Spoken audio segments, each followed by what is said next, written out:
हे योगेश्वर, आपने मेरे कई प्रश्नों के उत्तर दिए।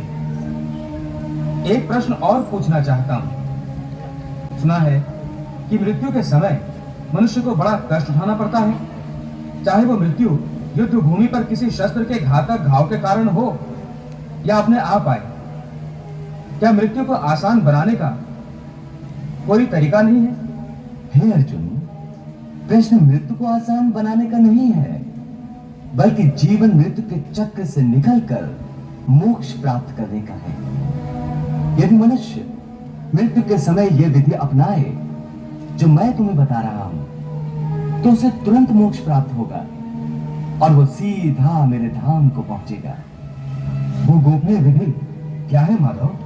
प्राण त्याग के समय अपनी सभी इंद्रियों के द्वार को रोककर मन को हृदय में स्थिर करके और प्राण को मस्तिष्क में स्थापित करके परमात्मा का स्मरण करते हुए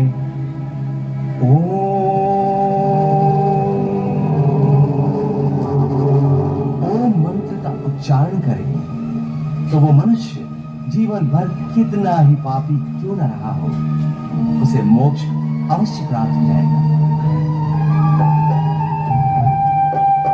ऐसा दुराचारी पापात्मा जन्मों जिसने पाप कमाए,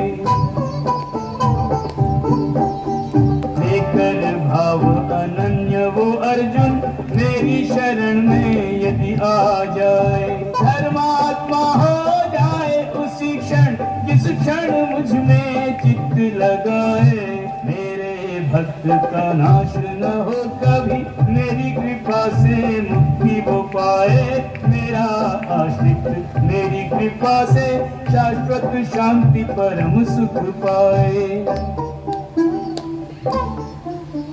हे भोलेनाथ, प्रभु श्री कृष्ण कह रहे हैं कि मृत्यु के समय ओम शब्द के उच्चारण से पापी मनुष्य की आत्मा को भी मुक्ति मिल जाती है।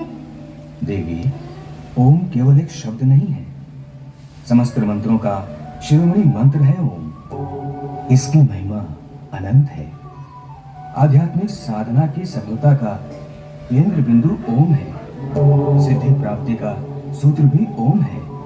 यह वो कमंडल है जिससे सारा ज्ञान और सारी सृष्टियां उत्पन्न हुई हैं। ओम की साधना ज्ञान और भक्ति के मार्ग को प्रकाशित कर देती है और अपने जीवन में ओम का उच्चारण करते रहने वाले प्राणी को सुख, समृद्धि, वैभव और वैराग्य प्राप्त होता है। ये बात तो मनुष्य के जीवन के संबंध में है, परंतु उसकी मृत्यु के समय ओम के उच्चारण का इतना महत्व क्यों है कि पापी मनुष्य के शरीर को शुद्धि और आत्मा को मुक्ति प्राप्त हो जाती है?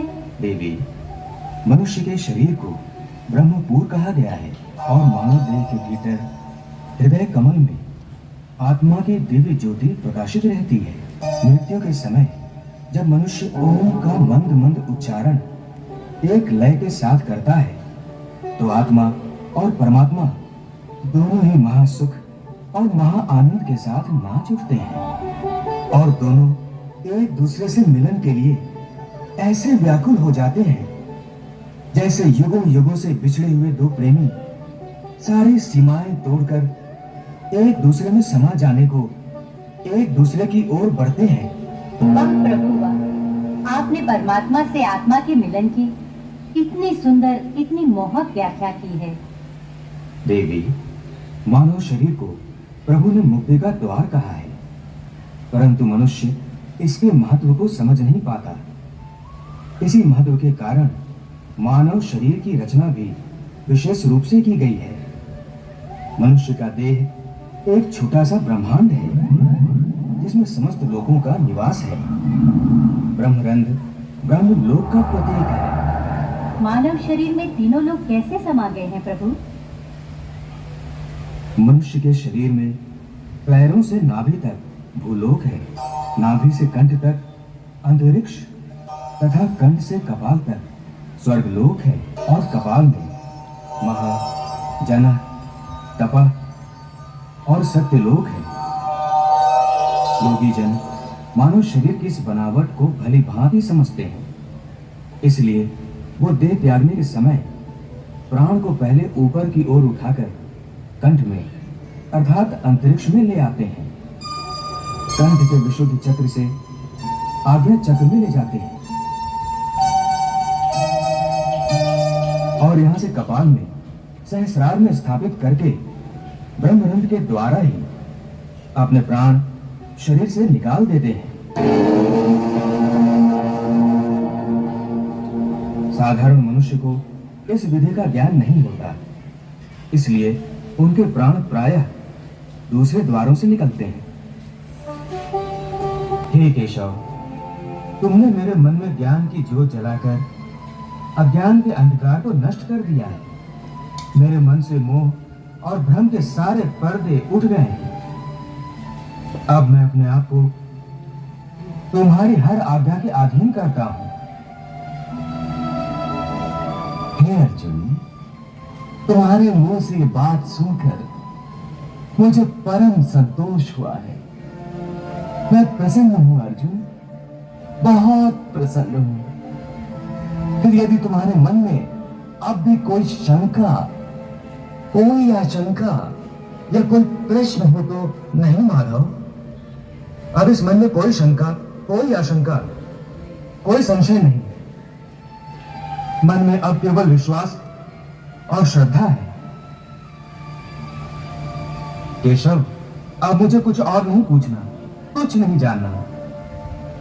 हाँ, मुझे अपना शिष्य समझकर तुम्हें यदि कोई अंतिम उपदेश देना हो तो उस प्रसाद को पाने के लिए मैंने अपने मन की झोली फैला रखी है।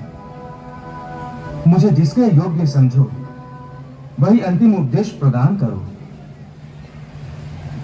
सचमुच मेरा अंतिम उपदेश सुनना चाहते हो? हाँ केशव, अब तक जितना मैंने पूछा उतना ही तुम्हें बताया है। अब मैं चाहता हूं कि मेरे प्रश्नों की सीमाओं से भी परे जो और है वो अपनी इच्छा से तुम मुझे बताओ। यदि वो जानना चाहते हो अर्जुन जो तुम्हारी बुद्धि और तर्क से परे है तो सुनो। मेरा अंतिम उपदेश बस इतना ही है कि अब तक जो मैंने तुम्हें ज्ञान, कर्म अथवा योग आदि की शिक्षा दी है वो सब भूल जाओ। सब पूजा की विधियों को, सब योग साधनों को और समस्त धर्मों को भुलाकर केवल मेरी शरण में इस प्रकार आओ जैसे कांटों से लहू लुहान और कीचड़ से लथपथ एक बालक रोता रोता भागकर अपनी मां की गोद में पनाह लेता है। जिस प्रकार मां उसके शरीर से सारा गंध और कीचड़ धोकर उसे फिर से एक फूल की तरह निर्मल और स्वच्छ बना देती है। हे अर्जुन, उसी प्रकार मैं तुम्हारे समस्त पापों का मैल धोकर तुम्हें पाप मुक्त कर दूंगा और समस्त संसारी बंधनों से मुक्ति देकर तुम्हें शाश्वत शांति प्रदान करूंगा।